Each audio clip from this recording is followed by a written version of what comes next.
All right, what's up, guys? Welcome back to the Educated Barfly. Today we're going to be making a Planter's Punch variation called Don's Beach Planter, which sometimes it's also called Don's Own Planter's Punch. It was created by Don The Beachcomber in 1937 for his self-titled restaurant, Don The Beachcomber. And I was on Hollywood Boulevard, very close to here, actually. There's a very good tiki cocktail bar named Lono that is very close to the original Don the Beachcombers nowadays. And they do very good stuff. They do like nice high-end tiki. They do Polynesian food. They do punch bowls. A good friend of mine works there, and I really like it. So if you guys are in Hollywood, you should check them out. Definitely check them out. But let's get into this drink so you can think about checking them out as you drink this drink. So this is a Planter's Punch variation. As we said before, Planter's Punch is, there are a lot of different variations on Planter's Punch out there. Every single tiki bar probably had their own Planter's Punch variation. I think Don Beach had a few, and I'm sure Trader Vic had a few. Those were the two, kind of leaders in the tiki movement. Don Beach is usually credited with the creation of the tiki movement, but Trader Vic Bergeron really pushed it forward, and really these guys just decided to, like, based on their travels in Hawaii and different tropical places, they create, like, Don Beach created this, kind of Polynesian pop style, tropical drink oasis to be like a, just like an escape from your normal life. And it's really taken off, and we're experiencing a resurgence right now. So I'm really digging it, especially because the new tiki stuff, the new tiki movement, the tiki movement that's kind of reconstructing these old drinks to really, they're just phenomenal, and they're not overly sweet. And it really has given me an appreciation for rum that I think rum should have more of an appreciation. Rum should be just as appreciated as whiskey, in my opinion, but it's given me an appreciation for rum that I had not really had. And, quite honestly, before I started delving into tiki and before I started, really paying attention to rum, I had like a rudimentary knowledge, and a lot of the misconceptions that most people have about it, I had it as well. Now I consider myself a little bit more knowledgeable and a lot more intrigued by the spirit. And I want to do more around rum on this channel, so I think I'm going to be doing that. But I have also been using this channel to teach myself tiki and do that deep dive. And I've been hoping and happy that a lot of you guys have been taking that deep dive with me, and hoping that you would take that deep dive with me. Okay, enough of the talking. Let's get into the drink. First thing we're going to do is a couple dashes of Angostura bitters.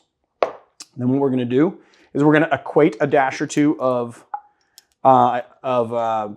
absinthe. I do not have a dasher of absinthe with me. It is, I think, in the garage. I got this dropper, so I'm just going to do like 1, 2, 3, 4, 5, 6, 7, 8, 9, 10, just to be even, just to like stoke my OCD. 10 drops of absinthe, and then we are going to do 1 ounce of pineapple juice, fresh preferably, half an ounce of passionfruit syrup, half an ounce of lime juice, 1 bar spoon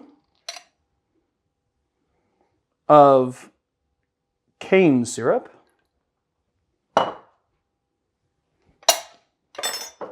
then we're going to do half an ounce of cognac,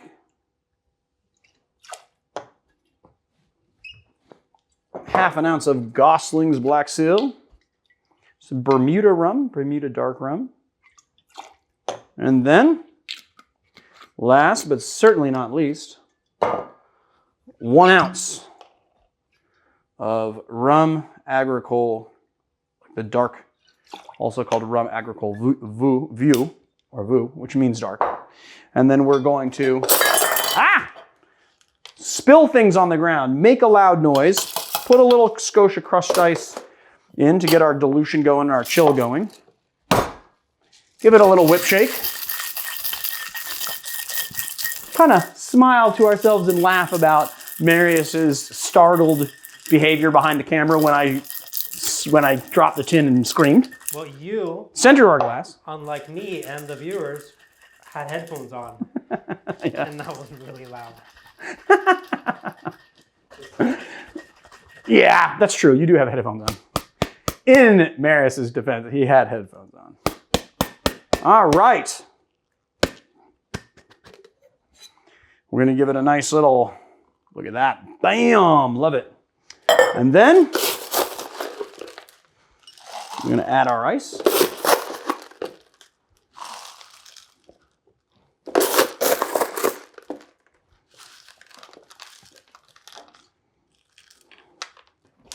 I like to get a nice little snow cone on top. Not with a big old piece of ice like that, though.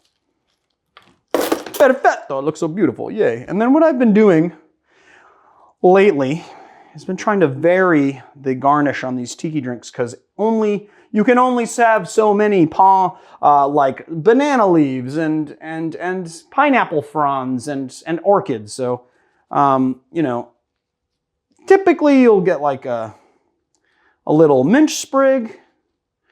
But then I made these dehydrated lime wheels. They're really easy to make. You just slice up a lime, put it on a wire rack in your oven at 200 degrees for 3 hours, and you get these nice little lime wheels. And this is just like, a lot of people, this is like kind of a more modern tiki, I mean, not tiki, but a more modern sort of garnish. A lot of people have been using these dehydrated wheels. I like the way that they look.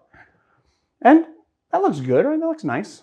Okay, let's take a sipper of this one. That is incredibly good.